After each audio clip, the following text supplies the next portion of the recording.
Toute vérité dont s'est emparé le croyant séduit devrait développer en lui un antagonisme contre les esprits menteurs de Satan, au lieu de provoquer le désespoir ou la résistance à la vérité ou un essai laborieux d'explication pour démontrer que les causes sont autres qu'elles ne sont vraiment.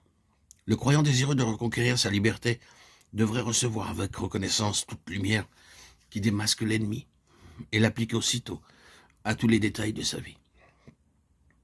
Mais dans l'effort du combat, dans la confusion de cette période de dépossession, il arrive que la personne séduite et possédée prenne parti à son insu pour les mauvais esprits qui l'ont séduite et combattent contre sa délivrance.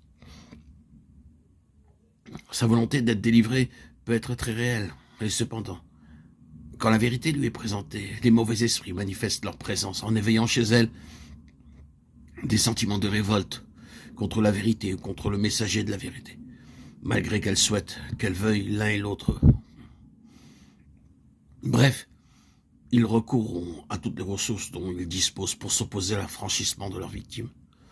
Ils verseront un déluge d'idées confuses dans sa pensée, des suggestions parfaitement en dehors de ses vrais désirs, et parfois provoqueront en elle une explosion de rage. Il semble alors que le corps soit meurtri par la douleur, que la colonne vertébrale et les nerfs soient soumis à une tension terrible, et que la tête aille éclater sous une pression intolérable. Or, rien de tout cela ne relève de cause physique quelconque. Celui qui travaille à la délivrance semble alors faire beaucoup plus de mal que du bien. Cependant, si la vérité est dite, si le soldat de la prière demeure ferme et ne se laisse pas émouvoir par l'orage extérieur, s'il résiste calmement par la prière aux mauvais esprits qui sont les artisans de cette tempête, tôt ou tard la victime parviendra à la liberté et conquérera un nouveau degré de délivrance qui l'acheminera vers la parfaite victoire. Parfois, la prière contre les mauvais esprits chez les autres doit être accompagnée d'un commandement mental aux esprits de Satan de sortir, ou bien le ou les démons seront chassés directement et à haute voix. Toutefois, on ne recourra pas à cet acte sans y être très sérieusement préparé par la prière. Il peut se faire que la personne possédée ait tout d'abord besoin d'être éclairée sur son état et sur ce qui en elle a servi de terrain aux mauvais esprits.